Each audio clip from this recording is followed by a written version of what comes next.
Hello mga auntie, good morning. A day in my life. This is Ayesha's auntie vlog. You call me Edgar for short. I am age of 29 for being small content creator and please help me to grow to improve a content creator. Please don't forget to subscribe, follow, like, and share my video. Kahit sa ganung parang matulungan niyo ko bilang isang content creator, maraming salamat po. So ayun nga mga ka-auntie, napaagang gumising ang auntie niyo para maganda ng aming babaunin na pagkain para sa aming pagtatanim ng palay for the day. Kaya mapapasabi ka na lang, for the go! Sa mga oras na yan, mga ka-auntie, nagtitimpla ako ng kape habang inaantay kong maluto ang aking sinaing na kanin. Habang inaantay kong maluto ang aking kanin, sabi nga nila, pag matakaw daw ako sa kape, nervyoso ka daw. Ba't ako? Hindi. Ang takaw ko nga sa kape, iba yung nararamdaman ko. Charot! Sa oras na yan, mga auntie, nagkakape na ako habang naghahanda ako ng pagkain namin na babaunin namin sa pagtatanim. Dahil kasi ang auntie nyo, di buong araw niya kapag di nagkakape. Adik yan sa kape, buti na hindi sa lalaki. Charot! So ayun nga mga ka-auntie, maliwanag na kaya maya ay alis na din kami papunta sa aming pagtataniman. So makulimlim ang panahon dahil nga may bagyo.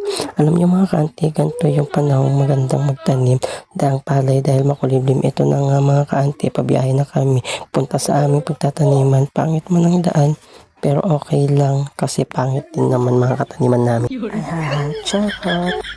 Kahit pangit man yung daan, carry lang dahil kailangan namin kumayo dahil sa aming mga manananim, walang pangit na daan kung wala kang pera.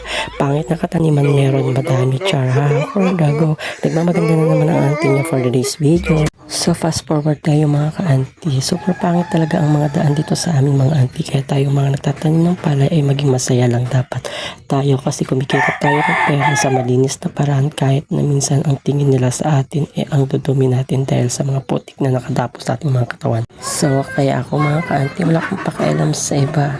Ang mahalaga, marunong ako kumita ng pera na di ko hinihingi sa kanila. So wala akong pakialam sa kung ano sasabihin ng iba. Ang mahalaga, masaya ako sa ginagawa ko, masaya ako sa trabaho ko. Kumikita ako ng pera sa malinis na paraan, kaya masaya ako. Ano man ang sabihin nila, wala akong pakialam. So ayun nga mga ka-auntie, umiksen up ang aking anak-anakan na naggaganda-gandahan. Nagmana nga talaga sa akin. Ha, charot, for the go. Sa bagay maganda naman talaga siya. Ha, baka maniwala naman siya maganda siya. Charot. So mga ka-auntie, malapit na kami sa aming pagtatiman ng palay yan. So sa mga oras na yun mga ka-auntie, ako yung driver yan.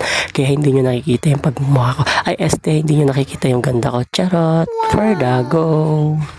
At ayun na mga ka-auntie, andito na kami sa aming pagtataniman ng palay. Sa mga oras na yan, kumakain mga kasama ko para may lakas daw sila. So ako kasi di kumakain dyan kasi nga mas mahina ako.